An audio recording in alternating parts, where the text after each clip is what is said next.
to another episode. Oh, you.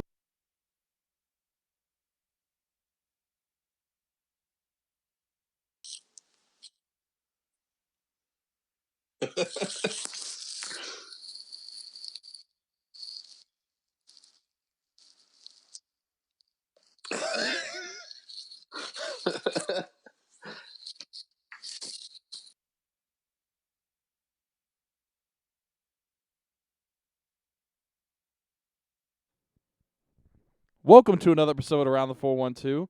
I'm Tyler, and with me as always are Smitty and Herb. We're part of the Pod Hub Network, and we got it working that time. And it only took us 2 tries. Yeah, 2 tries for once.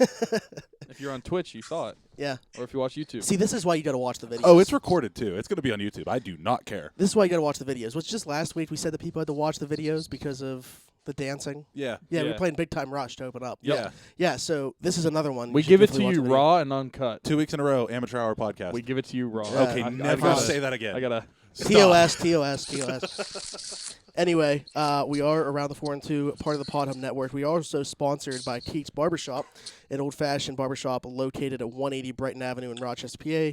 Open 11 to 7 Tuesday through Friday and Saturday 9 to 4. Every Tuesday he does $5 off for military personnel, first responders, and nurses. That is, again, Keats Barbershop at 180 Brighton Avenue in Rochester, PA.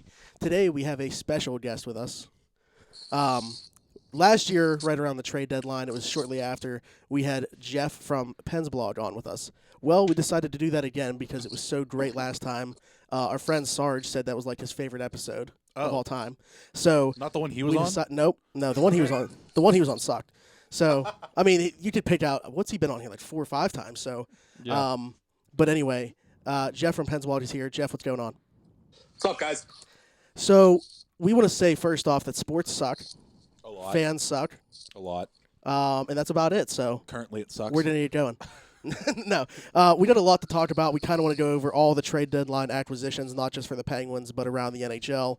Also talk about this 5-game skid that we are currently on. I hope it doesn't extend to 6 games tonight. And if Ricola actually did hit Mike Sullivan's dog with his car. Yeah. I think that sources tell me, and this could just be an Around the 4 and 2 thing, that he asked Ian Cole how to get under Mike Sullivan's skin, and he's been following that regiment for like the last week. So Boo. we'll find out about that. But anyway, no, yeah, he's played one of the last 6, Yeah. Wait. one of the last 5, one of the last 6. 5. Okay. But anyway, yeah, he was again a scratch last night. So I don't know. Do you guys want to start with the trade deadline stuff or get into the Penn stuff first? Why don't we go from the beginning of the skid? The beginning of the skid, Yeah. the game against the Leafs. Did we talk about that last time or no? Amateur Hour. Yeah, we probably would have. I don't remember. Yeah, We we recorded did last because Saturday. the last game that we had played was against the Sabres when we recorded. Okay, we'll go from there then. So yeah, at that point it was just a couple of games. Yeah, it was that okay. They had lost in a row. Yeah, they got blown out obviously by the Still Leafs, and then the loss to the Sabres. But yeah, since then they've also lost to the Caps, which was an okay performance. Lost to the Caps. It's whatever, team's battling for the lead in the Metro. A lot of people saying maybe they just took the game off against the Sabres, looking forward to the Caps. I personally thought they were the better team against the Caps. But it's just now been an extended period where you can just look at every game and say they're not playing bad. The puck's just not going in the net. They've got 8 total goals in this 5-game losing streak. So yeah, you said the Sabres was the last game that we really got to recap on here. So they lose to the Capitals.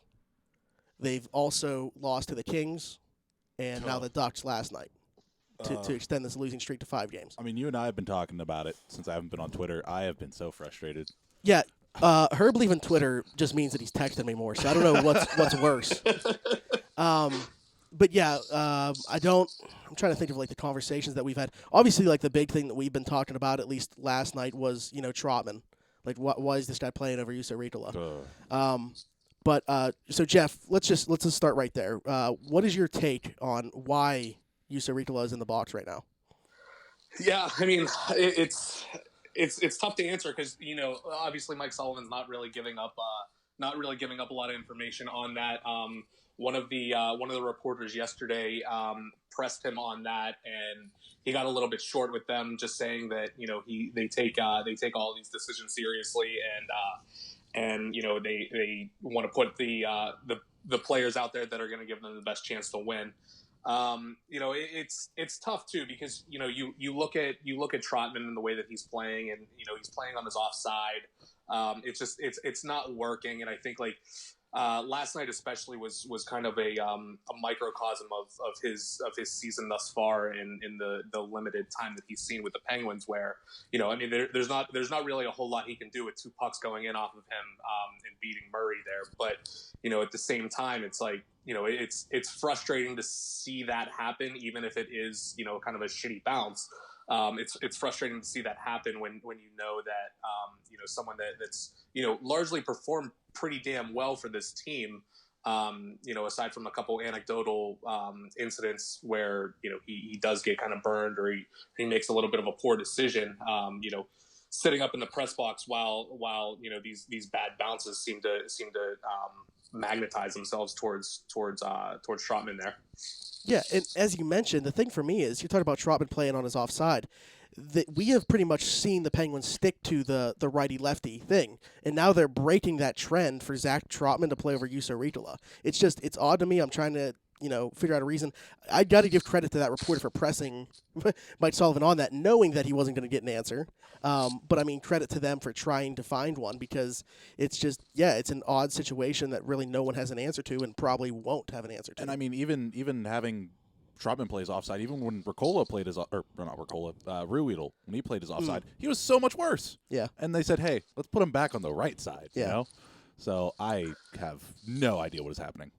Yeah, and down through that entire lineup on the blue line, I mean, no one's particularly played well when they've been forced into playing on their offside. I mean, Marino and Letang had to do it right after Dumoulin went down, and they had 1 or 2 games where they were excellent, and then that's sort of where Letang's decline started.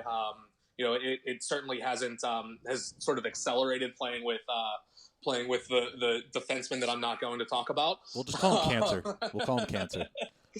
But yeah, I mean, Letang's kind of drop off, started when he and Marino were forced to play on their offside, and again, neither of them really excelled in that. So it's tough to really wrap your head around something like that, where Riikola can't even get into the lineup when he's the only other left shot defenseman that's healthy.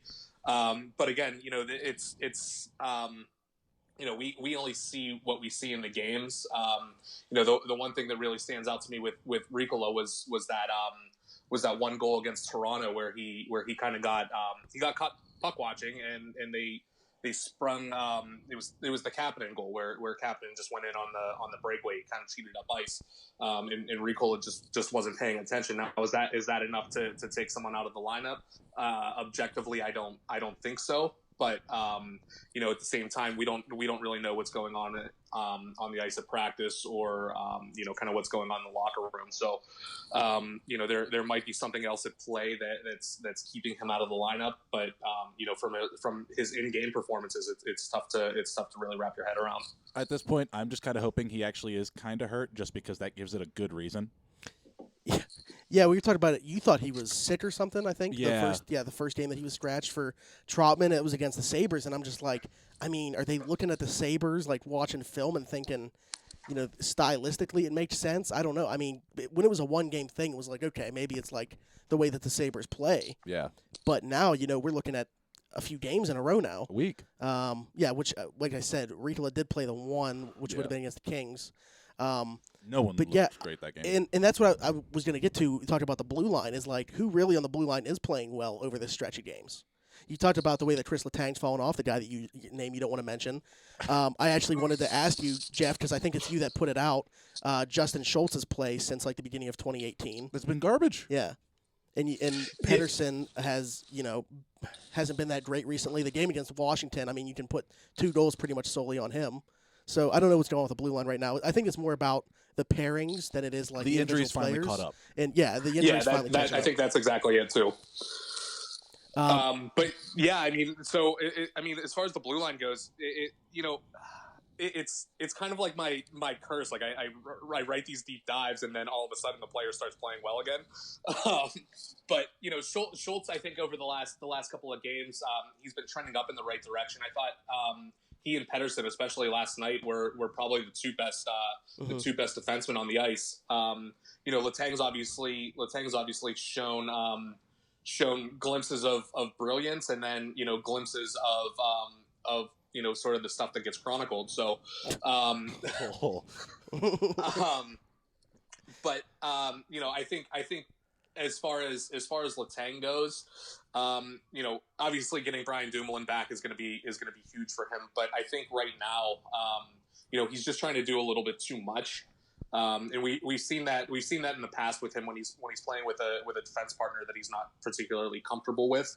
That he does try to do too much. He's a guy that always has the puck on his stick. So when he's trying to do too much, it is kind of glaring. But again, he's shown signs of especially when he's jumping up and kind of being that fourth forward. He's been brilliant. But a lot of stuff in their own end of the ice has just been dog shit, for a lack of a better word. Yeah, There that's it is. fine. We're not censored on here, so No, but there it is. But so the piece or whatever you want to call it that you did on Justin Schultz, for everybody that's listening that maybe didn't take a look at that, what exactly information was in that? Also, please do. Yeah, give me those site clicks. It's great for me. Yeah. But yeah, so what I did, I looked at the Penguins over the last 25 or so games. Most of which have included since Dumoulin went down, and obviously everything that's happened since Marino went down. And kind of looked at that in the scope of Justin Schultz and his last 2.5 seasons, and without going off of much of a comparison, I don't know that there's been more of an up and down player on this Penguins team than Justin Schultz over the last since the second cup. He was generally okay that 2017 2018 season. Obviously injuries haven't really been the greatest for him over the last 2 years. But the 18-19 season he wasn't particularly good. He's had stretches this year where he's been really good. Recently he's been pretty okay. He's certainly trending up in the right direction. And I think that comfort level with Pedersen is really kind of shown through with him. I'm not sure, right now, given how he's played over the last couple of years, that he's truly a number 4 defenseman. Maybe he is on another team, but he's certainly not right now on this team. And again, I think a lot of that comes down to, as you guys alluded to earlier, that the injuries are just catching up with these guys. And some of the guys that you don't typically see treading water are really treading water right now. Yeah. So, what would you do right now with the defensive pairings without Dumoulin and Marino? I mean, do you think they kind of just have to stay the course? Or is there a way to mix things up that you think to get better results from those guys? Yeah, it's tough. So I mean, you're kind of in a tough position. I mean, obviously, like Ricola is not even getting a look on the third pairing, and it's kind of tough to justify throwing him to the Wolves and throwing him on the top pairing with Letang. Would it be worse than what they're getting right now? I'm not sure. So yeah, I unfortunately I think you almost have to stay the course until one of these guys gets back. And even then, I'm not sure what you really do even with a fully healthy blue line. I mean, obviously Dumoulin and Letang is going to be your top pairing. That nothing's going to change there. I think with the way that Pedersen and Schultz are trending up right now, maybe you do experiment with leaving them together for the short term and see how Steve Johnson and Marino can kind of rekindle what they had earlier in the season, where they were seeing a lot of time with the third and fourth lines, and kind of just get back to that when this team was really steamrolling everyone in the league. But with that said, I don't think you can go wrong with putting Marino back with Pedersen. I mean, those guys were unbelievable together. And then just really, really sheltering Johnson and Schultz, even though, historically those guys haven't worked together. But either way, I think what's going to end up happening is that whoever's on that third pairing is going to see a lot of time with McCann's line and Bluger's line. And with those guys as good as they are defensively and back checking and just being absolute demons in the defensive zone, I think that's going to do a lot to really paper over a lot of the cracks. Should it be Johnson and Schultz on that third pairing? Did I not say that last night? You did, and that brings me to my next point. Is I was just say one, we said that exact type thing. Yeah. But also, you're talking about them playing with your best defensive forward group, and unfortunately, that line isn't together right now because of Zach Aston Reese's injury. Yeah. Which leads me into what I want to talk about next is how does this roster shake out when healthy? Because you're going to be sitting some pretty good forwards, you'd think. So that might not be a question because we're talking about the Penguins, and I just put healthy and Penguins in the same thing. Yeah. But, a scenario where everybody is healthy, who are the 12 forwards? So I think what you might end up seeing is, in a perfect world, sans Jake Gensel, because there's really no idea when he's going to come back. I think he'll come back probably a little bit earlier on that 4-month timeline, but let's for the sake of this, right. Assume he's not going to be there. I think right now you kind of leave Zucker, Crosby, and Sheary together.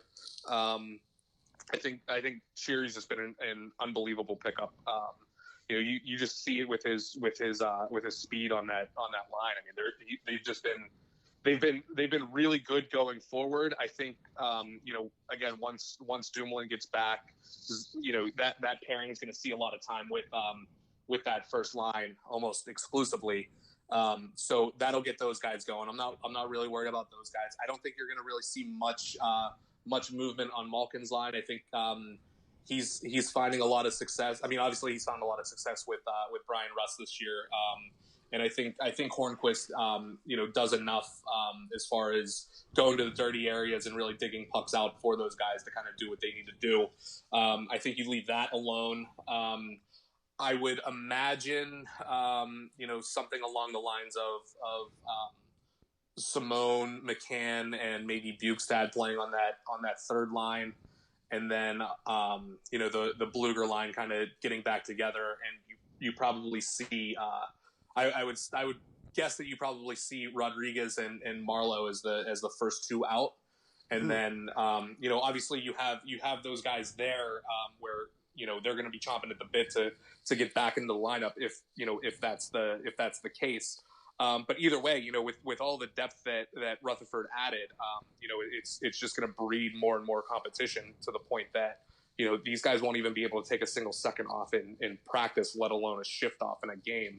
Knowing that true NHL caliber players are waiting to just get back into this lineup. So ultimately, I think it's going to be a good thing. But I would envision probably Marleau and Rodriguez being the first two out, but it might not be for long. Okay. Interesting. Yeah, I think Bukestad's really the wild card in all this because people are so low on him. I mean, we've only seen him play 10 games this year. Was banged up last year for a period of time too.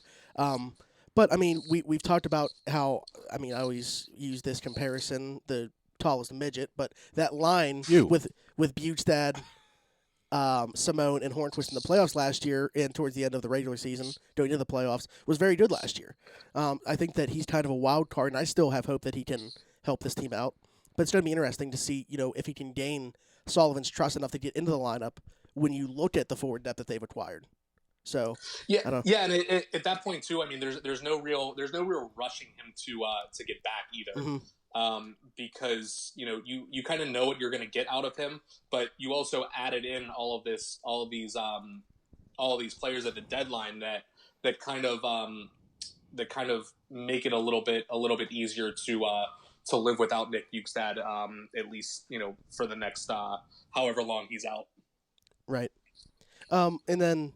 Also, with this goaltending situation, how comfortable or do you agree with the just going back and forth continuously every other game? And also, when do you think that it's time to like decide who your starter is in the playoffs and like ramp up their starts? When do you think that needs to happen? Probably game one. Yeah, they're both pushing each other right now. Murray last night, he played decently well. I mean, there's nothing you can really do on to fault him on really any of those goals, especially the last one. Yeah, the only thing that concerned me last night, and there's been no real talk about it, but he didn't totally look comfortable last night. Just like moving side to side, getting back up after he dropped down. He looked like he was laboring a little bit. It could have just been one of those things that he didn't face much action in the first period. That when things started coming thick and fast there in the second, it kind of did him in a little bit.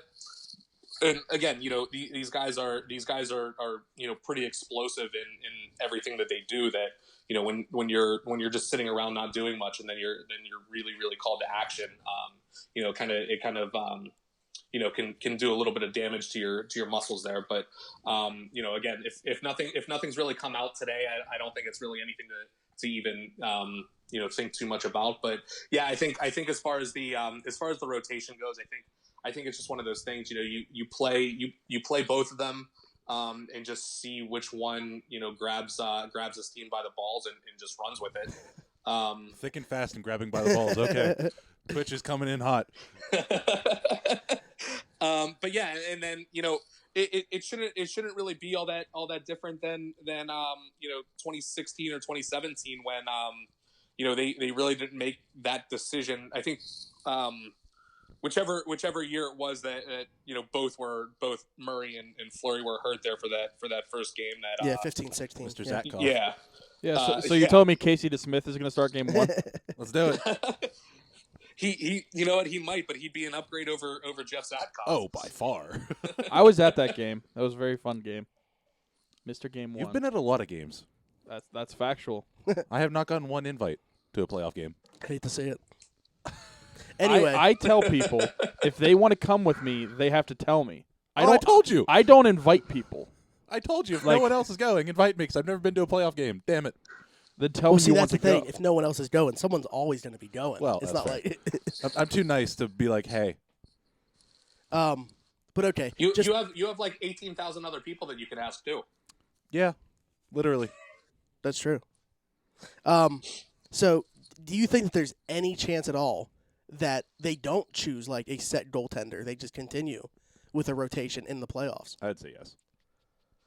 Yeah, I think they'll make a decision. It's not going to be an easy decision, but I think I think if they run into a situation where the first two games, let's say just for the sake of argument, Jari starts game one.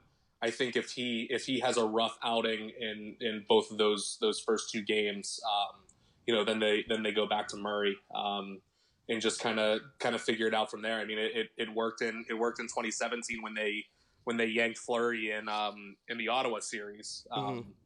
So I think it's just one of those things. You know someone's looking over your shoulder and ready to get back into the crease. But I think I think that's probably the more likely scenario is they Sullivan kind of makes a decision and rolls with it, and until it's not working, then the other one's at least there to come in and do what they do, and obviously it's a good problem to have. I mean, there are probably about 3 or 4 other teams right now that are going to be in the exact same situation here down the stretch. It's looking at Vegas in particular, it's hard to imagine a world where Robin Lehner behind that team isn't going to be a better option than Marc-Andre Fleury. Yeah, Yeah. exactly. So when it comes to the goalies, both of them are RFAs. What do you think their contracts are going to look like? A lot of money. Yeah, I think you'll see. Jari's is going to come in a lot cheaper because this is his first real test in the NHL. his AHL numbers were very underwhelming. And again, that's the AHL. It's kind of it's tough to really kind of gauge anything from that. But I think Murray's probably going to command. Murray's going to command a lot more. I think if they can keep the money down and kind of give term, maybe that's the way they go. It's tough to really get a sense because goalies are just so they're so fickle. I would imagine that Murray's agent is probably going to go with something a little under what Vasilevsky got. Whether or not that's a justified ask, that's for people that get paid way more money than I do to kind of decide. But yeah, I would imagine his ask will probably come in somewhere around that. Simply because of the 2 cups and having that on his resume instead of a Vezina. I would imagine Jarry's might come in around, maybe 2.5 to 3 million. Again, there's not really much to go off of with him, and with goalies being as weird as they are. There's not really much of a comparable for him. How much did Vasilevsky get paid? I can't remember, and I don't have the ability to look it up right now. A truckload. Wasn't it like $8 million a year? Something like that. Yeah. I'm pulling it up right now, actually. If I can find Tampa. Oh God! Did you? Okay, so Don't give him 9.5, Bobrovsky money. yeah. 9.5 a year. Ooh. Yikes, bro. Yikes. Man, see, and It's my 8 years. That's where the 8 was coming from. Yeah. So, yeah. because in my mind, I expect Jarry to be somewhere around 3.5, and I was thinking, depending on the year Muzz has, probably a 5.5, 6. Yeah, I think somewhere around 6 for Murray isn't totally unreasonable. Yeah. Something that kind of falls along the same lines as like Connor Hellebuck. That's probably the closest. Murray's last contract was 3.75, so you can imagine that Jarry's will probably come in somewhere around that as well. Just kind of given the age and the resume to date on that. But again, tying up something like 9 million in 2 goalies is a tough pill to swallow. Yeah, especially with the cap crunch in general. Yep. Did the trade deadline happen after our last show? Yeah. Yeah, we talked. No, No. it happened Monday. Yeah. So this is our first show Yeah. since it. So we brought up the trade with Buffalo. How, at least I have been thinking about it more. I still really like Kahun as a player. I just think it's kind of at the point where they got a decent enough return. Obviously, Jeff thinks that because I think he would have priced himself out anyway. Yeah, I think so, and that's that was a big wild card with all of these guys that are restricted. I mean, you can really get a sense of what McCann's going to get. I mean, you can justify 4 million or so with him. That probably makes a little bit of sense. Yeah. Rodriguez, he's RFA. You can't imagine him really getting much of a raise on the 2 million he got. And then, Simone, probably about 1.25, somewhere around there. I mean, you can kind of get a sense with those guys. But Kahun was really the wild card. So, you're absolutely right. I mean, that kind of that question mark looming over this team, being a cap team, is enough reason alone to at least consider moving him out. And obviously they did. Whether that being the reason or not, I don't think we'll ever know. But I think with that being such a question mark, it kind of makes sense. So, with the expansion draft being next season, how much do you think that's going to affect what the Penguins are willing to give the goalies, knowing that they very well might Melrose. they might have another situation where they have to lose one of them. Yeah, I mean, everyone's kind of preparing for that right now. So yeah, I think it's going to play a major role. I don't know that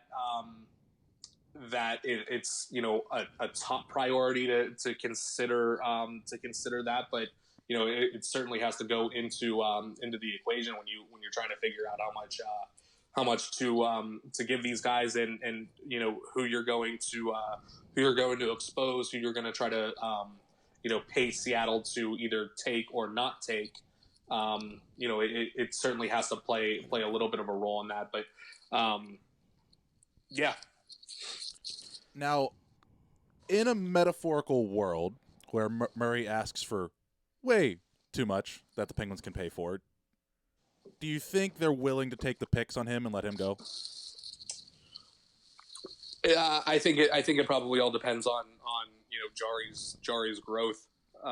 You can probably ask the same question with Jari too, because you figure if he keeps up play of saving 93% of the shots that he faces, and they make a deep run with him in goal, it's gonna be tough for him to not ask for a large sum of money too. So I think it plays a role with both of them. I think it just really comes down to whether or not they want to roll with both of these two, or eventually see Casey DeSmith as the long-term backup for one of them. But yeah, I mean, if it's going to be a number that's a little bit too much and really prices the Penguins out, which I don't necessarily know that that's going to be the case. But if that scenario kind of happens, then yeah, I mean, maybe you do have to move on from him, as much as I would hate to see that happen. Yeah, same. Yeah, And it's like, that would be the darkest timeline, by the way. Both of them priced themselves out.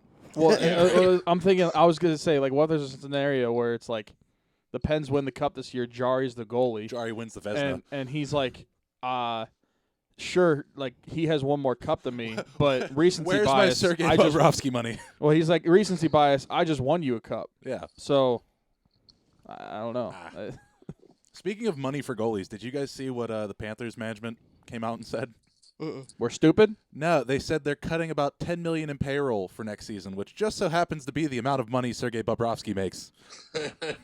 Dude, I am under the opinion with goalies how I am and Smitty is with running backs. Don't pay them a lot of money. I don't think goalies are worth paying. Like, I mean, like, for a window of time, yes, they are worth paying, but it's just it's a system where you only have a shelf life. I don't think a goalie should ever make $10 million. Well, I mean, yeah. I don't think. That's my opinion, but I just don't. I'd save that for like forwards. Yeah, I mean, goalie is obviously one of the most important positions on the ice. So it's hard to kind of wrap your head around not wanting to pay them. But I agree. I mean, paying a goalie $9.5-10 million is a lot. Again, just because of how up and down the position can be. If they don't have a team in front of them that can kind of limit where the shots are coming from, where the scoring chances are coming from. It doesn't matter what goalie that you have in the net. It's not gonna make a difference. I mean, fuck, you look at John Gibson. John Gibson, for my money, is a top 3 goalie on the planet. Oh, absolutely. But he plays behind a team that refuses to limit anything. Except for last night. Yeah. Yeah, right, exactly. Even when they're missing Fowler and Hampus Lindholm. Right. Yeah. Oh, wow. So, he's been pretty average this year too. So it just it's tough to it's really tough. And then you look at a team like Carolina, who has just gotten by all of these years with average goaltending because their team's so good that they don't need anything more than that. It's not been an issue for them, and they're kind of the I don't know, they're just this perfect group of brains just putting that team together. Absolutely. And even on top of that, Mike Smith in or not Ottawa. Wow, Edmonton now. Yeah, he's and I mean that's sort of I can't even wrap my head around Edmonton. They're bizarre. They get this decent goaltending out of Smith and Talbot, but they're not a good team. They aren't, Dude, the That's whole thing. Western Conference sucks. Yeah. Like the Western Conference is so mediocre. Speak of another team that has like insane goaltending, even though they shouldn't. Arizona. I don't even know who's in goal for them anymore because doesn't Ranta still hurt? No, Ranta's back. Kemper just came back too. Yeah, I was saying Kemper's been pretty solid this year. Oh. And then Aiden Hill just like comes out of nowhere. And Oh yeah, that's who I was thinking of. To your Buzz point Flibbit. about the Western Conference, though, Vegas is on fire. Now they are. Especially now that we're going to talk about all the trade deadline moves here in a second. That's the next thing. But yeah, Robin Lehner's a nice addition for them. Okay. Yeah, I mean he's certainly an upgrade over Malcolm Subban. Yeah. Yeah. Who else did they give up in that trade? Or what else, I should say? I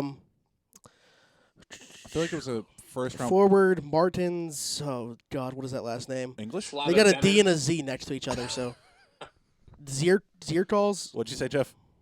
They Zirkles? gave up Subban and Slava Demon in a second round pick.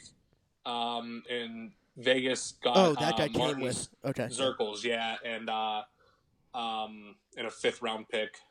And they laundered Lehner's contract through Toronto. Yeah. That Money was an laundering? interesting one. I remember when that came out and everybody's like, why? Why? Dude, you know what's so funny? And this has nothing to do with what we were talking about. Oh, God. I just thought of we were just talking about trades. Ilya Kovalchuk is being paid by 4 teams. Mm-hmm. I find that hilarious. Oh, no. Yeah. And Montreal retaining 50% on a league minimum contract too. That's dumb. That should not be allowed. What was I going to say? Didn't that happen with Rob Scuderi? Yes, 4 but that teams? was a 4 little teams? bit more of an extreme amount of money. Yeah. Kings, Penguins. It was the Brassard trade too. Oh. It was laundered through Vegas. Yep. Oh man, yeah, I remember that deal was like a nightmare complete because it took forever to actually like get announced. Well, because originally Reeves wasn't coming here. Yeah. And Which- the NHL was like, no, you have to send someone. And of course, it's Ryan Reeves. Yeah. they're like, we're not going to let you like make a trade and do nothing with it. Yeah. It's like we want this player, but we're going to give up basically nothing. But in that case, Toronto literally did nothing besides just say, hey, we're going to acquire him for half a goddamn second. Toronto? Yeah, with the Leonard trade? we're with talking the about Leonard trade? yeah. Oh, okay. Yeah. I thought you still So meant that Brassard Toronto trade. got a 5th round pick in that forward Martin. Oh, I'm they not got trying to say his- they got the 5th. yeah. Okay. I'm even try to say his name again. Zirkles? F that. Yeah. Some other moves. Carolina decided that they needed more defensemen. I'm pretty sure every defenseman in the NHL is on that roster I right think now. they have it backwards. They have 12 defensemen and, 6 offensemen? Mm-hmm. 6 wingers. They acquired Brady Shea from the Rangers in exchange for 2020 first-round pick. Thoughts on that deal? I think Shea's gonna be gonna see a lot of he's gonna see a resurgence in his career in Carolina. I mean, obviously, Brindamore's already trusting him to play on the first pairing, so I think they rate him pretty highly. And again, it seems that everyone that goes to Carolina, their careers end up pretty well. Just simply because they know what guys to target, and are kind of at the forefront of the analytics in the front office kind of show. So yeah, I think Shea's going to be a good addition for them. Trocheck is obviously a big addition for them. If his health is where it needs to be. It's never easy to come back from a broken leg, and I don't think that Eric Halla and Brindamore really saw eye to eye too much. So I think he was always going to be moved out. But Eric Halla is a good player. I just don't think he's quite as good as Trocheck is. and again, I mean, Trocheck was very good in Florida, and I think he's only going to get better in Carolina with kind of better players surrounding him. Why did Florida trade Trocheck when they were 2 points out of a playoff spot? Because Dale Talon is out of his fucking skull. I saw something. I saw something where he was requesting a trade. Was he? I don't doubt it. And like you said, Hull is a good player. They're still probably going to have a decent chance at getting in the playoffs. As much as I want the Leafs to be in, I think that might not happen. I don't think that really moved the needle for them either way. I want it for the Steve Dangle video. I want them to miss. He might kill Because the himself. video would be hilarious because he predicted them to win a cup this year. I think I did too. Well, you're an idiot. Well, yeah, we knew that. We knew that. I want to. Okay, so Carolina's blue line. I mean, we're talking about the Penguins forwards. How do you shake them out when they're healthy? Also, I think we didn't even mention it. Sammy Vatanen. yeah, also well, with Carolina. they made another move for Sammy Vatanen, who's hurt right now. And I know Brett Pesci's out longer term. Dougie Hamilton, there's a question mark if he's out for the rest of the season or what. That, yeah. But assuming that all these guys come back, that they're defensemen: Joe Edmondson, Hayden Fleury, Jake Gardner, Dougie Hamilton, Brett Pesci, Brady Shea, Jacob Slavin, Trevor Van Riemsdyk, Sammy Vatanen. Jesus. If they were on the Penguins and the Penguins' current blue line situation, like not including Dumo and Marino, Mm-hmm. I think Letang's probably the only one that's still in the lineup. Yeah. Pedersen, maybe. I don't know. I think Dumoulin and Letang would still be in the lineup. I think. Well, Dumoulin's hurt. No, he was saying without Dumoulin and Marino. Sorry. Yeah. I blanked. I was trying to find Carolina's depth chart. Oh, yeah. Glad to know you're paying I attention. just tuned you guys out. Like great fucking. Guess. Everyone No, does. yeah, like I'm in the current blue line situation. So like Dumoulin and Marino are still hurt. I think Letang is the only one that you could solidly say he's in the lineup. The rest of them, like it's Somehow, it's either a no or a question mark Somehow, some way, the man who will not be named is somehow going to find his way in the lineup too. because of that Who's cap. coaching the team. Because of that cap hit. By far and away, I'd rather have Joel Edmondson on my roster than Mr. 3. Dude, since I'm talking about Letang, Casey Samuelson sucks. Oh God. Oh God. Just saying. What Just happened saying. now? Nothing recently. I just wanted to bring that up. He sucks. Okay. I was gonna say I've been gone for about a week now. So He's a shit human being. Oh yeah, we know that. All right, move on. Tampa Bay acquires Barclay Goodrow, a 2020 third-round pick from the Sharks in exchange for a 2020 first-round pick and forward Anthony Greco. Were I you won't complain surprised about there's the return for Zucker. a first-round pick involved in this deal? That's steep. Yeah. That's literally all you can add to that. Is, oh my God. That's thick and fast. I mean, Goodrow's a good. He's a good depth guy, but you don't pay a first round pick for a fourth line guy. Yeah. We didn't trade a first for Marlowe. My goodness, if we would have, We didn't Oh, trade if a we sec- would have, didn't I trade would a- have jumped off. We my didn't trade a roof. second either. we might trade a second. Well, yeah. Well, yeah. This is a pretty small move, but just bringing it up because Washington acquires Daniel Sprong from Edmonton in exchange for defenseman Christian Juice. Before that trade, before I saw Edmonton? from Anaheim. You said Edmonton. Oh, I did think. I? Sorry. From Anaheim for Christian Juice. Before this trade, like before I saw it, I completely forgot about Christian Juice. Like, what the hell happened to him in Washington? And Sprong. Well, no, I didn't forget about Sprong, but I did. What happened to Christian Juice in Washington? Because I remember thinking like this guy's. It seems like he's a pretty decent player. I think he's like in the future to be a top 4 defenseman. So what the hell? Siegenthaler happened. Yeah. Mm. Yeah.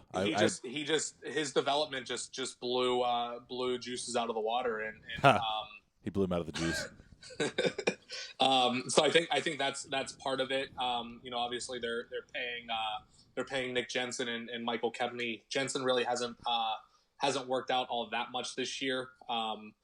But I think that played that had to have played a big role in it. And Juice is really he's kind of like he almost kind of reminds me of Sammy Vatanen where his effectiveness is just in the offensive zone. Or even like Torrey Krug early in his career where he really wasn't all that great defensively. Cruz kind of developed into that. But even watching Juice last night, he was good in the offensive zone. He just didn't do much. He's not someone that's going to do much defensively. Yeah, well, that's what I was about to say. You just mentioned Sammy Vatanen. Well, he's now where Vatanen started his career in Anaheim. But, yeah, we get to see him last night. So he's obviously going to have much more opportunity now playing in Anaheim. Just has a lesser Actually be able roster. to crack the lineup, yeah. And speaking of that, I mean, the funny thing is, I mentioned it to I think I mentioned it to Josh who writes for us. He's one of my best friends. But it's so funny. You see someone like Sonny Milano who's always had this pure talent get sent out to Anaheim, where he's actually playing top line minutes, and all of a sudden he's this great player again. Yeah, I had no idea he was even out there until last night. Yeah, he scored 2 goals in his first game with Anaheim, and it's okay, you take someone like Brandon Dubinsky and upgrade him to Ryan Getzlaf, and magically players start scoring goals. It's right. What do you think is going to happen? I actually like this move for Edmonton, acquiring forward Tyler Ennis from Ottawa in exchange for a 2021 fifth. Kind of wish we did that. Tyler Ennis having a pretty good year. What's he got, 14 goals this year or something like that? And that was playing with Ottawa. So, yeah. I also like Anthony Ciu to Edmonton. Yep. Finally a fresh start. Any way to get out of Detroit. We've been hearing about that move for 2 years. Not necessarily to Edmonton, but Anthony Ciu getting out of Detroit. We've been hearing about it for 2 years. So, yeah, that finally comes to fruition. And Mike Green, right? Yeah. Mike Green did also. And then he immediately got hurt. Oh, God. Of course. No, because he's out a couple weeks with a sprained MCL. I think I saw. Ooh. A lot of people were putting Edmonton as one of the winners for the deadline. Would you agree with that statement? Yeah, I think they obviously still have their question marks, on the back end, but there's a lot to like about that first line now with Ennis, McDavid, and Athanasiou. They were electric. Yeah, they were absolutely electric. That first game.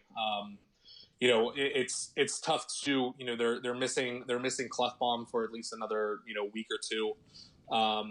But getting those two forwards at least lets them spread some of the wealth around with McDavid not having to be McDavid and Draisaitl not having to be kind of lassoed together. So they did do really well. And with as bad as that as their division is, you can kind of see them getting to the second round, just based on what they did. Yeah, right now they'd be matched up with the Canucks if the playoffs started today in the first round. That'd be fun. So, yeah. Honestly, I'm looking forward to I was hoping for an Oilers Flames first round, which we still could get, but I want those two teams to just play every night, to be honest. Just see Cassian and Tkachuk go at it every single night. Every single night until someone gets suspended. But, yeah, Ennis has 15 goals and 20 assists on the year. That's impressive. 35 points, yeah. Coming out of Ottawa. Yeah, and he's at even strength in Ottawa. I mean, he was just crushing it in the offensive zone, and adds a decent amount of defensive play to his game too.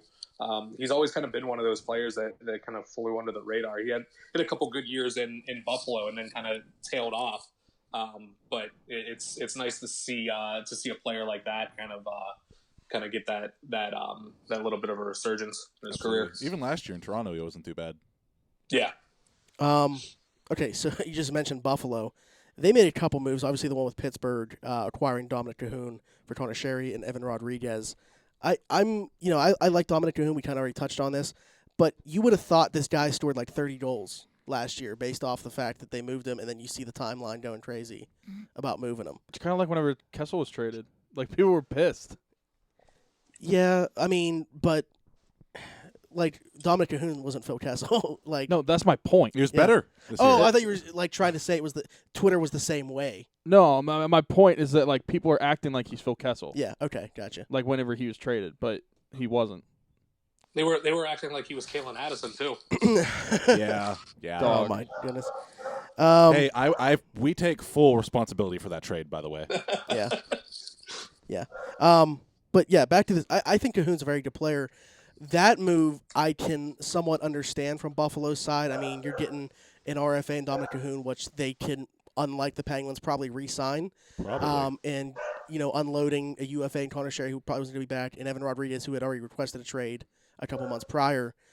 So that move, I don't have an issue with Buffalo making. But what on earth are they doing acquiring Wayne Simmons? I mean, I get it was just for a 2021 fifth-round pick. And he said he wanted to go to a playoff team. In the GM statement said that they accommodated it by sending him to a playoff team or a team in contention. And I'm like, what is this statement? Like, Who's the GM of the Devils he now? It's never not look- Ray Shiro. I don't know who their GM is. Are they just on I think shrooms? I think it's Tom Fitzgerald. Yeah, it is. It Oh, is. he's on shrooms then. It Okay. is. But yeah, his statement was we wanted to accommodate Wayne's request to go to a playoff caliber team. Well, And he had to okay that trade. yeah. Like Ah. he was totally on board with going to Buffalo. It's like, Ooh. I mean, did no one tell you, man? Like you could have went somewhere else. Yeah. They were playoff caliber for a month and a half last season. They showed him the standings from the first dozen games Yeah. of 2019. And they're like, what do you think about this? But I mean, I they're 10 points out of a playoff spot as of right now. Oh wow. yeah, and you looked at the Metro, and I mean, I don't know. I'm not going to guarantee that the Metro's going to have 5 of the playoff teams, but It's looking like it. I mean, what? All but the Devils are within 10 points of each other. yeah. How about the Rangers Yeah, recently I mean, and the Flyers too? But Florida's kind of dropping off. They're 4-6-0 in their last 10. They're 4 points back of Columbus for that last wild card spot, and 4 points back of Toronto for the third spot in the Atlantic. So you have just in the 4 teams in the wild card spots, or contending for the wild card spots, they're all Metro teams. yeah, I mean, I under my breath kind of mentioned the Rangers recently, but they're 2 points back of a playoff spot, and that's with 2 games in hand on Columbus. I'm going to keep saying it. They're not that bad of a team. No, they're starting to put it together, but Kreider just broke his foot last Yeah. night. And I don't want to talk about the Rangers because they cost me money last night. All right, moving on. No. The Penguins did make another move, acquiring Patrick Marleau, as we mentioned, for a 2021 third-round pick. Where did you stand on this? Because Twitter seemed pretty split on this move. Oh, which I should mention, it does become a second if the Penguins win the Cup. But yeah, where did you stand on this trade? It's a hell of a clause. Yeah, I like it. I mean, it's just if come playoff time he starts really lighting it up, or in the next week or two after he really starts getting settled in, there's really not a whole lot to complain about. It's a magic bean for a guy that's gonna put his entire life on the line to try to win a cup. Literally. You really you can't have enough of those players. And again, is the lack of a third or second round pick in 4 years when that player may make it to the NHL, is that really a big deal? I don't think so. No, and I think the key thing is here. Whoa, Kalen Addison was a second round pick. Let's Yeah. not forget. People are going to Second freak out round. about that. I think that a key thing about this is people look at the age, see he's 40 years old, and think that he's lost his skating ability. The guy can still skate. Yeah. I mean, I He know. can pass like a motherfucker too. Big shout out to Jesse Marshall for putting out the content on this trade. But yeah, the guy can still skate. He makes his teammates better. I know that there's some deficiency there in the defensive end and his own end, but yeah, the guy's still a playmaker, and I think he can still skate with guys like, as he mentioned, he played with McCann and who else last night? Simone. Yeah. So, I should have known that because I tweeted out the erection video when I saw that line. Yeah. It was interesting too because obviously there's, like you mentioned, there's a little, there's maybe a minor concern about where he fits in defensively. But Sullivan had him on the penalty kill last night, which I found really, really interesting because he really didn't play, really didn't get much PK time in San Jose this year. And I don't know necessarily how much he's played on the kill in his career. But I did find that really interesting that they didn't really have much of a problem throwing him out there and letting him defend with Brian Rust. Yeah. Just looking at his ice time right now, he's played over the last couple of seasons. So he averaged about 5 seconds of shorthanded time on ice Nice. in San Jose this year. 5 seconds in Toronto, 24-6, and then it wasn't until 15-16 where he's actually saw over a minute of time on ice on the penalty kill. So he's played there in his career. So I have to correct myself there, but he's averaging almost 2 minutes of shorthanded time on ice just in these last 2 games. So I think that's something to certainly keep an eye on. With him going forward. Right. That 5 seconds that he was averaging, he accidentally fell over the boards and didn't get back up right away. One of the bigger, if not the biggest trade, especially with Chris Kreider signing an extension with the Rangers, is J.G. Pageau going to the Islanders. Everybody's just coming to the Metro. Holy extension, too. For a conditional 2020 first-round pick, 2020 second-round pick, and 2022 third-round pick. Then he signed an extension for, what was the... I can't remember. Is it 5 years, like $30 million? I think 36. Oh, okay. That $6 million is a lot different. Makes a whole hell of a lot difference. It is 5 million. Okay. Oh wow. Okay. So what do you make of that deal? The contract's a little excessive. It's I don't know what some of these guys are thinking. You trade for maybe. You trade for this guy who's having a career year. I mean, he's been unbelievable this year.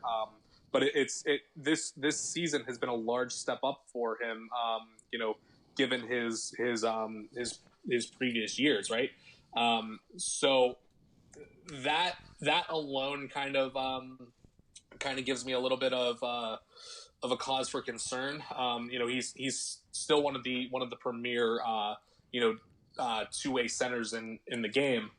But giving out that contract and that much money for a guy, 5 minutes after you trade for him, sight unseen how he fits with your organization and how he fits with with the players on the ice. I mean, that's bold. Mm-hmm. And it, obviously $5 million for what's effectively going to be a third line center is a tough pill to swallow too. Yeah, I agree. It's just the thing is you're giving up those picks and then have to give him that contract. See, that's all playing into it. You gave up all this for that one guy who, as you mentioned, is a third line center, a very good one, but he's a third line center. Well, and on that too, you have Matt Barzal, who's restricted free agent at the end of this season. Mm-hmm. He's gonna get a ton of money. Yeah. They're gonna have to pay Ryan Pollock this summer, and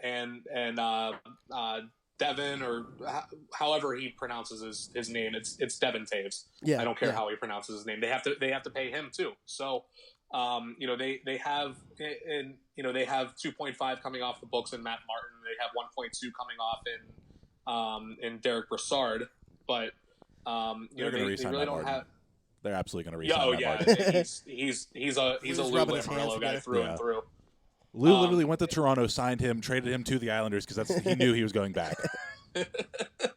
And that's without even mentioning that they have Casey Cizikas and Adam Pelech on IR. And Pelech's restricted free agent in 2 years, and he's going to command a decent amount of money. So that's you have a decent amount of money tied up, long term in guys that aren't I don't know, the best players. Mm-hmm. That Anders Lee contract looks is gonna look bad here in another 2 years or so. Lad's contract's still on the books. We could talk about 4 years. We talked about that, the trade that wasn't. that looked like it was going to go down. Yeah, Oh, the Parise Andrew Ladd deal that didn't go down. Which as soon as Guerin can get Parise's contract off the books, give him the GM of the year. literally. Right. Yeah. Speaking of Bill Guerin, that's actually the last thing that I'll bring up, and then we'll let you go so we can talk about other stupid sports.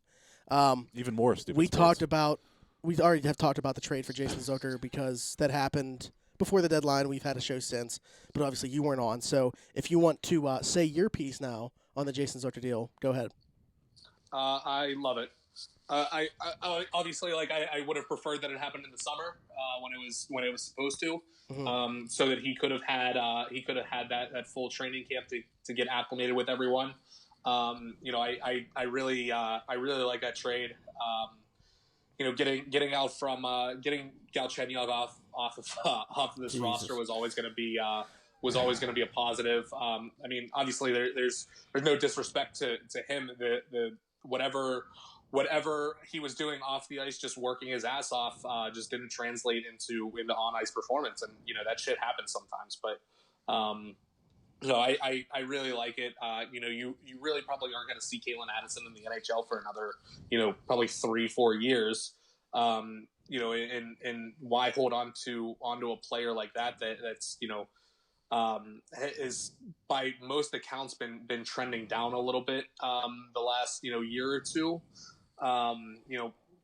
Why hold on to a player like that when that he's got some value, and you can bring in someone that's really going to round out your team nicely, not just this year, but for a couple more years to come. So yeah, I think it's a great move. I think he's fit in pretty well already. I think next season is going to be the biggest sign, kind of where he is as a player, kind of fitting into this team. But I really like him as a player. I've liked him for a couple of years now, and I think just the game that he plays is gonna be it's already paid dividends, but it's a nice addition to this roster. So the day that boy can fucking shoot too. yeah, that second goal last night was. Yeah. That release was unbelievable. the goal that gave me partial hope because there was a minute and a half left and maybe we score another goal to tie It's it. happened before. Oh, I know. Smitty and I have seen it in person. Okay, brag about it. I will brag. Also, as a playoff game. Brag about it. 50% of the get arena's together. gone. But the day the trade happened, I saw a tweet that Jesse Marshall quoted and just said this. And the tweet said, "There is not a defensive prospect walking on this earth right now that is worth more than Sid and Gino getting a 4th cup." And 5th. And 6th. Yeah. But I mean, it's Not true. 4, not 5. There's no defensive prospect I You know wouldn't what? trade for a cup. And this might not be the case, but the Zucker trade that wasn't in the summer with Phil Kessel and number 3 going back the other way for Zucker and Victor Rask, which we would have been complaining about having that contract. I think they might have dodged a bullet in Victor Rask. But it's funny how, in my opinion, this may not have been the case. You could still link Jason Zucker becoming a Penguin to Phil Kessel in 2 different ways. Obviously, Galchenyuk went back in the deal, which is who we acquired. But I think also Caitlin Addison, as you mentioned, Jeff, had been kind of trending down. Also, I think became a little bit expendable when P.O. Joseph comes into the system to kind of refill that pantry on the back end with a prospect. I don't know if you feel that way, but I just kind of think like the addition of P.O. Joseph to the system could have made Caitlin Addison more expendable. Yeah, and I think Joseph's a little bit more of a project right now, but I absolutely right. I do think that you're absolutely right. That he's kind of made that a little bit of an easier transition. And again, this organization has been pretty damn good about drafting defensemen and developing defensemen. So I think and more importantly, identifying defensemen that are maybe a little underrated with their current organizations, that would fit in stylistically with this team. So I think I think you'll see them they'll restock the cupboard when they need to. But yeah, I think you're absolutely right. I think Joseph has really helped there. He hasn't been particularly good in the AHL, but he's only 20 years old. It's his first professional career or first professional year. So there's going to be those growing pains, but I think yeah, I agree with you. I think he's really made them a little bit better there on the back end there as far as the prospects go. Right. Yeah, and speaking of prospects, I know I saw Sam Poland got hurt last night. Have you heard anything about that?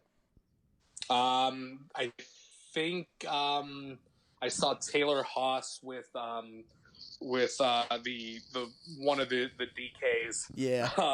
Say that We'll see how long she's with him, but say that it might be a concussion, but they're not calling it a concussion. okay. I haven't seen much on Traumatic on that, hit to the but head. Yeah, I mean it's par for the course with this organization. Yeah. It's spreading. Was It's it? spreading to the prospects. No, it was Jesse that had the whole thread earlier in the season about the morgue was where the Penguins locker room is currently built for the old hospital that was there. Yeah, that was incredible. Okay, well, I think that about wraps it up. Well, the Jeff portion of the show is wrapped up. So, Jeff, thanks for coming on. Always a pleasure. We'll talk to you in a year. No, I'm just kidding. But thanks for coming on. Always a pleasure, and we'll talk to you soon. All right, guys. Thanks. Thank you. That's it. See it. All right. Okay. Now to talk Screw about that guy. We have to power through this. now to talk about other stupid things. Yeah, he was on for an hour and 6 minutes. I think I still think the Penguins are going to be okay. I think the Yeah. biggest thing is just getting healthy. So hopefully that comes in the coming days here. But yeah, we'll see about tonight if we have to watch those same defensive pairings. Anyway, we can kind of move on now. Going to the NFL, really not a whole lot going on with the Steelers. The only things that really affect them are league wide. When you talk about the CBA, expected to be accepted, which might come as a shock to some people. Yeah. The players actually seem pretty split, but on both sides, they're very vocal about it. Even just looking at from a Steeler perspective, Marquise Pouncey being very outspoken against it, and Ramon Foster kind of saying, this is a good deal. Obviously, we don't understand any of that. Ramon Foster's a guy that's, been to every single players' association meeting since, becoming part of the organization, that representative for the team. But, so not really having the only dog in the fight that I have is wanting to watch football. I'm hoping that it gets accepted, but obviously I don't want, the players to be screwed or anything like that. So, Yeah. So there'd be 17 games this upcoming season? Would it take place then? They're trying to, no. The 17 games wouldn't be until at least 2021. Okay. But the playoffs, I think, could potentially be for this season. Okay. I think that's what I saw. I'm great with doing research about the topics. So does that mean so if it's an odd amount, does that mean you're just going to alternate year to year, like whether you have like 9 home games and 8 away games? No, or it's every team would have one neutral. oh, So they're like looking in at Mexico or London? so Mexico, London, but they're also looking at like territories in the U.S., like Alabama, where the Crimson Tide play. Notre Dame is somewhere that they're looking at. Like teams where there are big college presences, so they know it's like a football place, but they don't have a professional team. BYU. I mean, honestly, maybe. I mean, that's that could be taken into consideration. Yeah, I don't know where all the areas are that they're looking, but I think like internationally is really what they want to focus on mainly. I just think that they're also, with how many, you're talking about every single team needing to play a neutral site game, there's going to be places in the U.S. where that's going to take place too. You can't have them all out of the U.S. So, Or can you? I mean, It's a challenge. I'm sure they'll explore it. Canada? Because if it was up to Shad Khan of the Jaguars, They'd be in London. they'd be in London right now probably. Yeah. So, but as far as the also the salary cap, which has been a big thing on Twitter the last 2 days. So right now it's just a little under $200 million. It's expected to jump to just above $200 million for this upcoming season, like $204 million. 2021, they talked about $240 million as the salary cap, which, getting back to what we were talking about, the differences between, baseball, football, the way that the revenue works. Yeah. If it's $240 million, that's, obviously the owners still have surplus after paying Whoa. their players, but it's not as much as what it has been. Yeah. Because before the season even starts, you're talking about the owners getting like $250+ million, and before anybody plays a snap, before anything takes place, they can pay their entire roster, plus have $50 million plus left over. Yeah. If this becomes the case with $240 million, that's not going to be the case. So, but that would be great. I mean, once again, we're just looking at it from the Steeler perspective. It'd be great TJ with paying Bud and TJ. TJ Watt's contract's coming up. I mean, we're already kind of looking at Minka Fitzpatrick's, even though he does have a 5th-year option after 2 more years anyway. So you have Juju after this year. You have Juju after this year. That's an interesting one, and I actually wanted to bring him up. Actually, so there is our one Steelers topic. The fact that it's kind of flown under the radar, the fact that this is his last year under contract. He's in a contract year. Wasn't a first-round pick, so he doesn't have the 5th-year option. And for him personally, doesn't make a whole lot of sense to sign an extension right now. If you're the Steelers, do you want to shell out that money with the year that he had last year? And they are looking at receivers too. So I don't think so. I think that for both parties, it's kind of a what are you bringing to the table in 2020, 21? So I don't know. And he's shredded right now. So yeah, he is. Yeah, I guess that's like his point of emphasis. I don't know. DK. His workout regimen this offseason has been insane. I wonder if he'll slow down if he bulks up that much. Or has it just become tougher on the ball? Yeah, once again, going back to like DK Metcalf, his problem isn't speed either. The problem for him is going in and out. He really, just doesn't have feet. The man's basically like straight line or bust. So I don't think that. I think that Juju is probably getting good enough advice from his trainer and stuff where he's finding ways to add that mass without compensating his speed, or at least I would hope so. I obviously don't know the situation, but yeah, from a contract perspective, it doesn't make a whole lot of sense for both sides. Other than if you were to be able to sign him on a team-friendly deal because of the year he had, I just don't think what reason does he have to sign a contract right now? Yeah. I mean, he's looking at getting hopefully a healthy Ben back this season where he can put up numbers to earn himself a nice contract, which, you look at the first, he had a very good rookie year, an outstanding second year when, how many guys have a sophomore slump?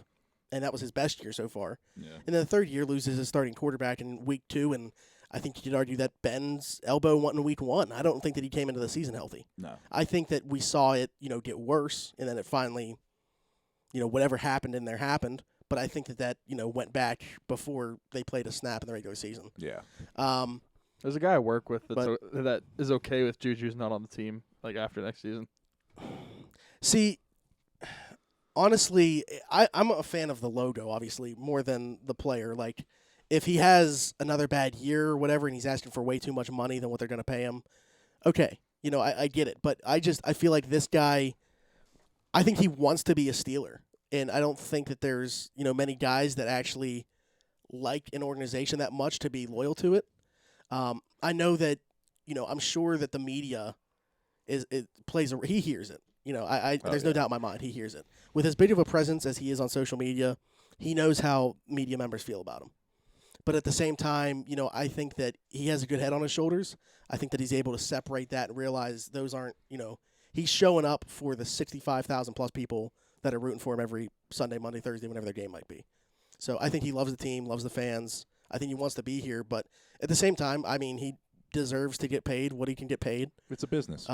If he has a fantastic year, but the Steelers aren't willing to commit to him, I by no means think it's like a guarantee that he is. And it's crazy to me to think that because, what was it when we had that conversation about 2 years ago? We asked who would be on who we thought would be on their team, forever.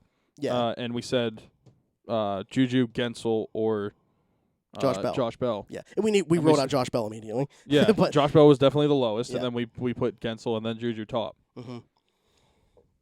And especially like when we saw what happened and that was before that happened with AB. So you see what happens with AB. Juju becomes the number one, and it's really like he's the voice in the receiving room and everything like that, which he still is. He's younger than Deontay Johnson, but he's like the veteran. Yeah. He's been in the league the longest. Deontay Yeah, Johnson's gonna be so the good dude this at year. work that I'm talking about, he said that Juju, just because Juju's a number one on our team does not mean he's the number one receiver. Honestly, you could argue that Deontay Johnson might end up being better. Yeah. Because, but that doesn't. If you're talking about pure skill, I think Deontay Johnson probably has more. Yeah, and I mean they're two totally different types of receivers. Deontay Johnson reminds me when I was talking about this with Ricky at work. Mhm. Ricky's so I said whenever I watch him run, it reminded me of D-Rob running in high school, like the plays he made in high school. That's what I thought of whenever I looked at him, like on like the punt return or like him reversing field.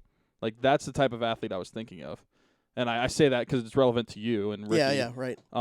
But just like the shifty, like you can't touch me wide receiver. Literally. I mean, he And led I the NFL honestly- in yards like separation. Meanwhile, right? Juju, he plays completely different. He's not the shifty guy. He's like more of a powerful wide receiver. Yeah, I strong think. hands, contested catch. Yeah.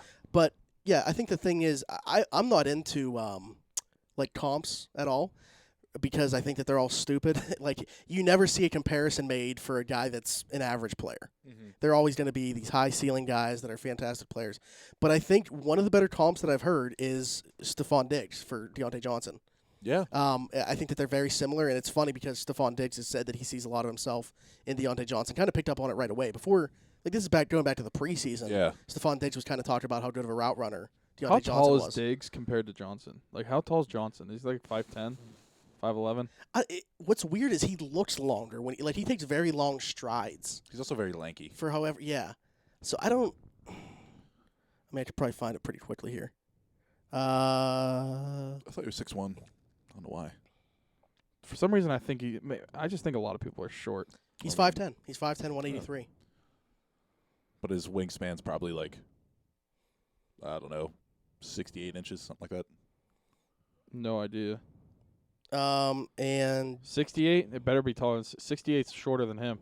Oh, that's right. It Sorry. Diggs is I was like, Diggs is it better 6 be foot. taller than 68. Yeah, math. And Diggs is 6 foot 191. I should say 75. But yeah, I mean, they both, their game is predicated on their route running. I don't know. I'm trying to go back and think if Stephon Diggs really was involved in the return game early in his career or not. But I think he was. that's kind of how you get your foot in the door, I feel like. So, You have a request for Speaking pie. of foot in the door, no thank you. I just now was able to get through it. yeah, Oh, sure. I'm sure. Not editing that out. I really don't care. Why would I not want pie? I'm not a big coconut guy. I have to go to Beer Fest But in anyway, about an hour. we'll so. see. We'll see what happens with Juju. I think Going that to a High School Musical. selfishly, it might be better if he has just like a decent season. Yeah. But You're right. we'll see how it plays out because we're talking about the guys they have to pay. And when we draft Denzel Mims, I mean that's just gonna be another receiver. Mims. He's putting on a show at the comp. Him and who's the other receiver that they were talking about? Like Mims is one of the two guys that they said was like a winner among the receivers. Jalen Rader was I'm not calling anybody a loser, but like his game is predicated on speed, and his 40 time was not anywhere near where people thought. He was running like close to 4.5, where people thought he might be under 4.3. Oh, Jesus. I Yeah. just don't know how much stock I put into it just because Yeah, I watched him it's- play at TCU. Right. Chase Claypool is the other one from Notre Oh. Dame. A guy that we actually saw talk Yeah. at the podium, like right in front of us. He's massive. He is. And I think that's a big thing. Like people want him to move the tight He's end. also They're very asking well him- spoken. Yeah, they're asking him to do tight end drills. Weighs 238 pounds. I mean, he's going to be. Whoa. You can line him up wherever. I feel like he's kind of going to be like a Gronk. hybrid type guy. Yeah, because I mean, Gronk played in the slot a lot. Yeah. Was not a traditional tight end by No. any means. But, yeah, Chase Claypool's another guy who's raising his stock. I don't know where he's – because before this combine, I would have said, round 4 or 5. I think he's probably running himself, literally, with the 40 time that he had as well, into round 3. As far as Mims, he could probably go round 2 now. And in this receiver class, that's – I mean, you're talking about how many receivers are going in the first 2 rounds. A dozen at least, probably Yeah. more. So, Okay. well, Baseball? wait. Oh. There's actually Did you things see to that- talk A couple, about. a People couple are- other things. Did you see that people are mocking Hurts to the Steelers in the 3rd round? Yeah, I've seen that from a couple people. I don't know if I Uh-oh. can get on board with that. Beefy. From Thank you. an idea standpoint for them, Did you make it? Sure. All right. from an idea standpoint for the team, but also just like I'm trying to find the fit. Unless we know Randy Fiechner's out the door as soon as Please. Ben's out the door. Maybe he could be an interesting, player with Matt Canada if Matt Canada were to be promoted. We'll see. I think I'm just at the point where I'm almost like, why not? I mean, you are holding a piece of pie right now. Because the Steelers are never going to draft high enough where you're going to draft like a stud quarterback high in the first they round. might after Ben. Well, maybe after Ben, but Full Yeah, send well, into I it. guess I guess that's where you I'm want at. to use the table there. Is I just want every single pick to be about maximizing now, and we'll deal with the future. When we have to deal with it. I've accepted that they're going to be bad for a couple years. Yeah. While trying to find the successor to Ben, because I don't. Mason Rudolph can prove me wrong. Maybe the guy to succeed Ben is on the roster right now. I just don't think so. no, he's not. They both blow. But I It's more than two, but yeah. right. But then we could end up saying that about Hurts too. That's why I'm talking Yeah. about. I mean, he might blow too. Yeah, which is why I'm saying I'm more so on board with every single pick needs to be about investing into now. I'm not looking for anybody's replacement at the time being, especially with the lack of draft picks they had this year. Their third round pick is their second pick. Yeah. So I don't know. Especially high. we don't know what's Don't going they on have with two? we don't know what's going on with Bud. No, they just have the comp one. Their actual third round pick was part of the trade for Bush. Yeah. Ah, How's It the was pie? first, second, and this year's third. it's good. The ESPN's I already forgot his name. Same guy that did the Antonio Brown interview in Antonio Brown's house. I don't know his name. But anyway, he's saying that he would be stunned if Tom Brady's back in New England. Oh, yes, I did see that. I don't doubt it, but also at the same time, supposedly Tom Brady's waiting to figure out the rules for next season, which I also kind of believe. Yeah, I mean, it's not like he can't sign with anybody. We're talking March 14th, I believe, is the date for free agency to open. So unless he were like re-signing with New England, there's not really anything he can do right now anyway. But I feel like you would hear something, So- unless they have that tampering rule where you can't talk to anyone until a certain point. Well, yeah, they do, but I'm sure Okay. teams have. Yeah. Personally, I just can't buy into it. I can't. You I don't can't believe bring until it myself- happens. Yeah, I can't bring myself to think he's leaving New England. It literally makes no sense for him unless he wins the Super Bowl. There's no upside Well, yeah, because to it. you talk like people have said, maybe it's about location, wanting to. Okay, fine, retire and go live wherever you want. Yeah. Like it can't just be As a about, player, there's no upside unless you win the Super Bowl. But what if that's what he wants to prove, that he can win without Belichick? yeah. I mean, But where's he gonna go? That it's like, all right, they're Tom Brady away. They're current Tom Brady away. Not. I the will Tom still Brady. continue to say the Chargers are not that bad. No, they're not. Phillip Rivers just blew. no, but I think that's the question: is Tom Brady even an improvement on Phillip Rivers I at don't this think point? so. But do the Chargers feel that way? Probably. Yeah, I mean, you're talking about wanting him for his name and Yeah. what he's done, Absolutely. I mean, that's what the Raiders want. not what he. And see, for them, I can kind of get it because they're moving to a new location. They're Need to trying to sell sell tickets, tickets. yeah. But the Chargers need to sell tickets too. They don't have a fan base. Exactly. I don't think. I just can't. I don't know if I'm in that area. I don't think a 42-year-old Tom Brady is luring me in to buy tickets. Yeah, it's LA. But yeah, I don't know. the Chargers. Yeah, that's a good point. They also are in need of a spark for the organization, regardless of if it comes from on-field performance or just bringing in a name to sell tickets. Yeah. They need I something. don't know why no one is bringing up Josh McDaniels not coming with Tom Brady to where he's going. He's been his OC for a long time. Yeah. Mhm. So I mean, he'll have a brand new OC, and how do you know this guy's going to even get along with Brady? Whoever he goes to, probably he's gonna be on the on the sidelines as an offensive coordinator, but that dude is gonna be getting bullied. Tom Brady's not. He's gonna be like, I'm not listening to you. That's what I mean. He's gonna Like- be texting McDaniels while McDaniels is coaching for the Patriots and he's playing for a different team. Yeah, like I feel like no one's put that thought into it. Is that you're going to have a new OC? Like you don't know what it's going to be like. Yeah. So- I mean, I really haven't thought about that. I can't fathom him leaving New England. It literally makes no sense to me. Until it happens. No one can make it make sense to me. Until it happens. yeah. I mean, Even if it happens, then I can like see it happening, but it still won't make sense to me. That's fair. Until I see him winning a Super Bowl with a different team, it won't make sense. That's fair. That is fair. last thing NFL related. Apparently, the Redskins are still torn on what to do with the number 2 pick. You know, kidding me? people have kind of thought the consensus is Joe Burrow's going to go number 1 to Cincinnati. Chase Young's there. He's the best player in the draft. By Lock it in. far. The thing is, you know, when you have a new coach go to a team and there's already like an incumbent starter, and we saw the same thing happen in Arizona last year, where they had drafted Josh Rosen the previous year. They fired their coach, brought in a new coach, whole new system, whole new coaching staff, everything. Whole new quarterback. Yeah, and they decided to go with a whole new quarterback. And with Washington being in a similar situation, 1 pick later, but you still have a very good quarterback prospect in Tua Tagovailoa there at number 2. You know, does Ron Rivera decide to go with, I'm picking my own guy? I didn't draft Dwayne Haskins. I don't think this guy can run my offense. Although it's not going to be his offense. Ron Rivera's a defensive-minded guy. It's not going to be his offense, but Take Chase Young, Trevor Lawrence next year. yeah, I mean, but we saw Miami's plan to have the number 1 pick didn't happen this year. Well, Now they're picking Now, are number we 5. talking like what we think will happen or what we would do? No, just I mean, Because I think you're kind of on board with me too.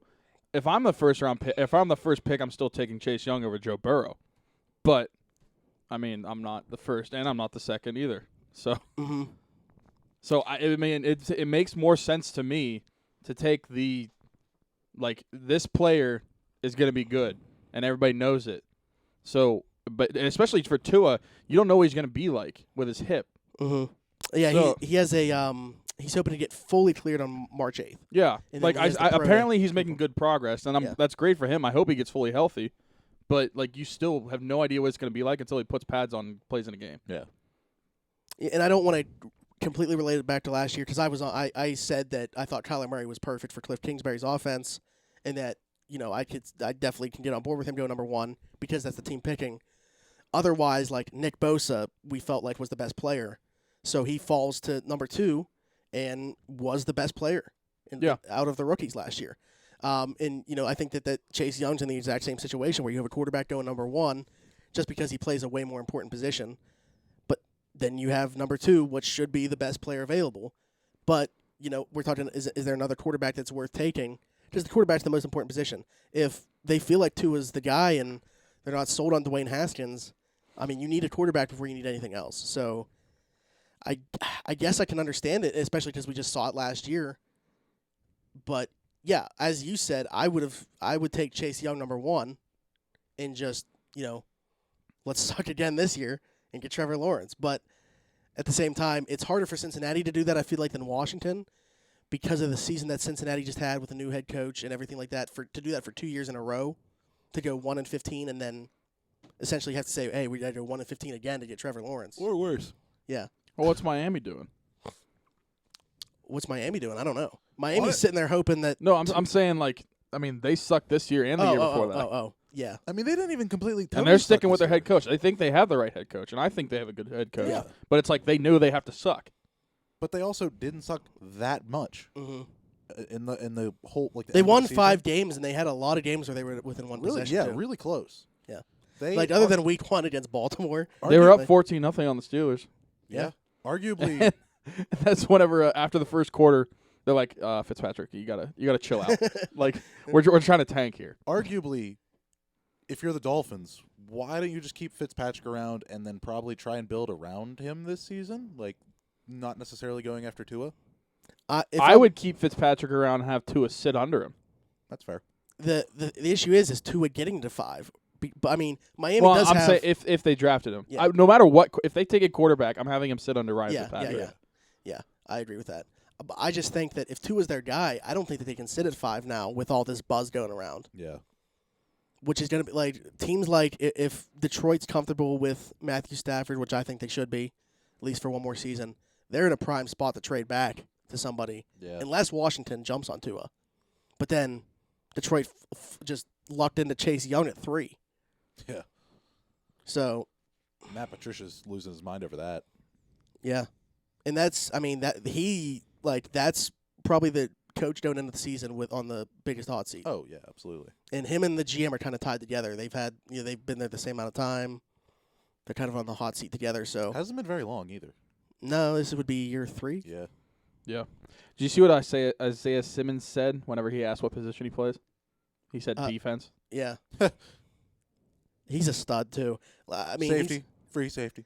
he's going to Linebacker. fall to I don't even know who, like Jeff Okuda from Ohio State, who's been mocked at number 3. If Tui goes number 2, that completely throws everything off. Yeah.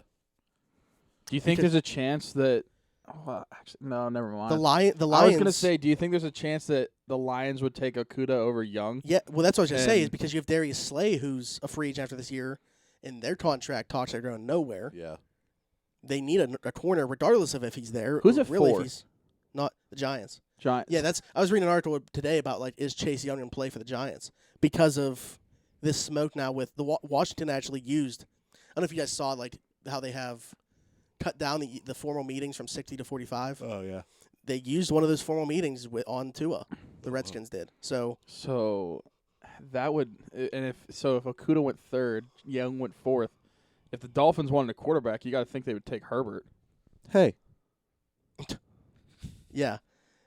But He kind of looks like you, except a little taller, skinnier, and more athletic. Taller. Yeah, He's taller. by an inch. 6'6". Yeah. Ah, well, skinnier, Better more hair. athletic. Okay, that's fair. This is just turning to beat her. Very But I'm- attractive. Ow. Ow. But I'm excited. I'm starting to get, like, Who excited. doesn't for- love this face? I think a lot of it is just, like, media buzz. You know, how much of this is actually, like, Want me to answer that question? being I'll think- considered by teams, but because media's just trying to stir this up and make this like a thing so it adds more intrigue to the draft. Yeah. But if this is legit, like, that throws a completely different dynamic into the whole thing. Imagine if by 5, Herbert, Tua, and Burrow are gone. What do the Chargers do? Oh no. Draft a tackle, find a quarterback else, maybe sign Bridgewater. Hey, Yeah. hey, I wouldn't mind that.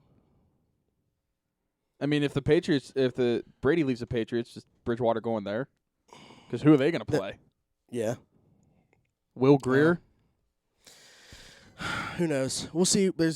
Next episode, I'm sure we talk about something else. The Redskins are probably going to meet with Justin Herbert, too, or something. Yeah. All At this point, right, so moving on to baseball. Everybody's freaking out. The Pirates don't have a win this spring. relax. We don't want them to have a win in the regular season either. What's funny is, the Also Marlins. relax. The Marlins are like 6-1 or 7-1 or something Yeah. like that this spring. So, yeah, you're really, as we mentioned before, you're Jeter's looking riding the ship. at, true. You're looking at certain guys, wanting to see what they do. You're looking at individual performance for guys that are actually going to be on the roster. Yeah. I don't care what a single A reliever is doing in a spring training game without his even having his name on his jersey. Yeah. Um, Or even there's a couple guys that got invites that arguably don't even have a shot of making the team that have came in and not looked good at all, that have blown games. yeah, but I mean, so like, Nick Birdie has looked fantastic. Blake Absolutely. Cederland's kind of been like a story in spring training. Yeah. He's not going to make the team, out of camp or anything like that. Yeah. But Birdie. it's intriguing. You look at what this bullpen's starting to build. If you're going to have like 3 or 4 guys, maybe more, that can hit 100, like, Yeah. Again. Yeah. Again. so We're it'll be- competing in 2023. it'll be interesting to see. But then, offensively, Colin Moran's looked terrible. Well, actually, defensively too. Ryan Hayes has been hitting pretty well. That's what I was Is it saying. because I bought his jersey? You start to wonder, how quickly they would bring up Brian Hayes, once the season starts. I don't think he's going to be on the Major League roster to start the season, but how long of a leash? What if it's does like a Moran have? Vlad and Vlad like Vlad situation Jr.? where so like they didn't, for some reason Vlad was not on the team to start the season, but then like 2 weeks into the season they called him up. For It's some- like why? It's for like some why, reason. It's like it's like why wasn't he just on the team? I assume there was a few things, like money-wise. Mm-hmm. Yeah. It's also Canada. what is being? Oh, it's- I mean, they probably have to get him I out of the paused States because anyway. I was trying. I paused to try to like think. what you were trying to say there. I'm like, yeah, it's Canada. I know they have trouble getting players out of the States sometimes to Canada, so maybe that's why. Who knows? Oh, and I guess I should mention, speaking of the Pirates, next week we're going to have somebody that's in spring training with Yes. them on the show. Jared Olivo will be on for his 3rd appearance on the show directly after their spring training game. So And I'll only be Gas on for Jared. one of them. Yeah. he's going to talk about he had a breakout season last year in Altoona, leading to going to the Arizona Fall League, made the Arizona Fall League All-Star game, was Altoona's team MVP. But anybody that doesn't know his story, I recommend looking it up, especially if you just Google search Jared Oliva Journal. I'm sure you'll find a great article on him. So he'll be on next week. We're going to talk to him a lot about that. Anyway, last couple things. Luis Severino undergoing Tommy John surgery. Oh no, it's like they don't have Garrett Cole. But imagine having Garrett Cole and Yeah. Luis Severino. And especially with what's going on with, what's the other starter? Domingo Germán or whatever, it's suspended. Germán, yeah. I saw an article saying that a pitcher they could look at is Chris Archer. Yeah. And actually, Please? someone threw Joe Musgrove in there as well. Oh, he really? wasn't No? he wasn't in that article, but I saw somebody, like, it was a verified account, respond to it and say, I've also heard Musgrove's name mentioned. But interestingly enough, it had like 6 pitchers in there. It also had 2 Cubs, Quintana and Darvish. So, Quintana's not good.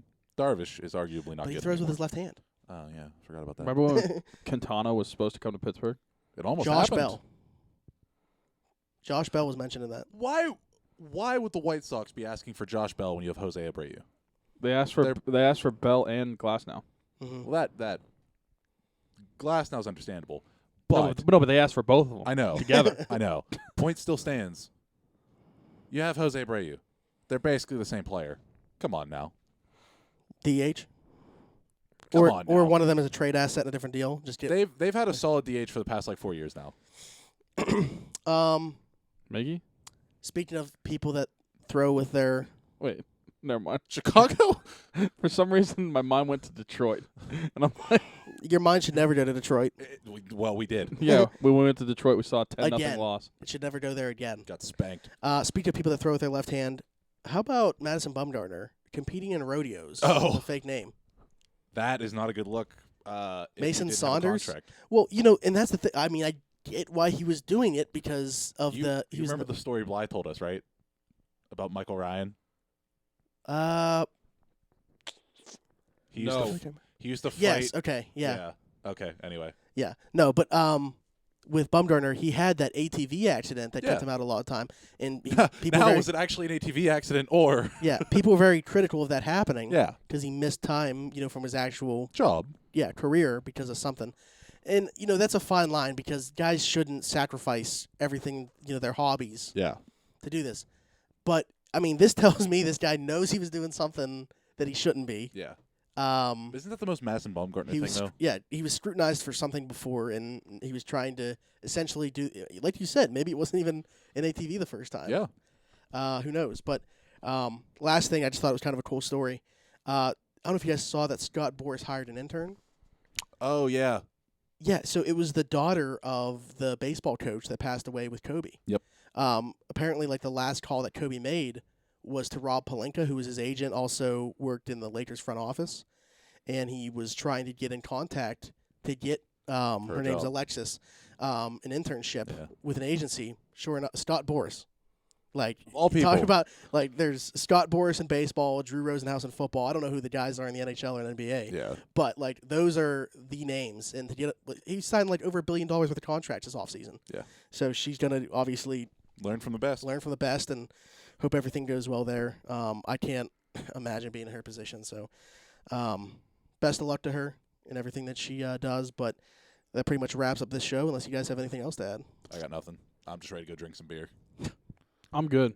All right. We well, talked a lot. like I said, Jared's going to be on next week. Beefy will not be on next week. No, he'll I be think in Sarge the White might- Sandy Beaches. I think Sarge might be taking Oh, somebody's place. Well, that sucks. that episode's gonna get balanced out real quick. Yeah, well, we're going to take my next poll on Twitter is going to be: is this an upgrade or Downgrade, yeah. not? But anyway, I'm gonna vote yes. anyway, Around the 412 is sponsored by Keats Barbershop. It's an old-fashioned barbershop located at 180 Brighton Avenue in Rochester, PA. Open Tuesday through Friday. It's 11 to 7 Tuesday, 9 to 4 on Friday. Tuesday, just $5 off for military personnel, first responders, and nurses. Again, that's Keats Barbershop. Around the 412, part of the Pod Hub Network. Talk to you next week.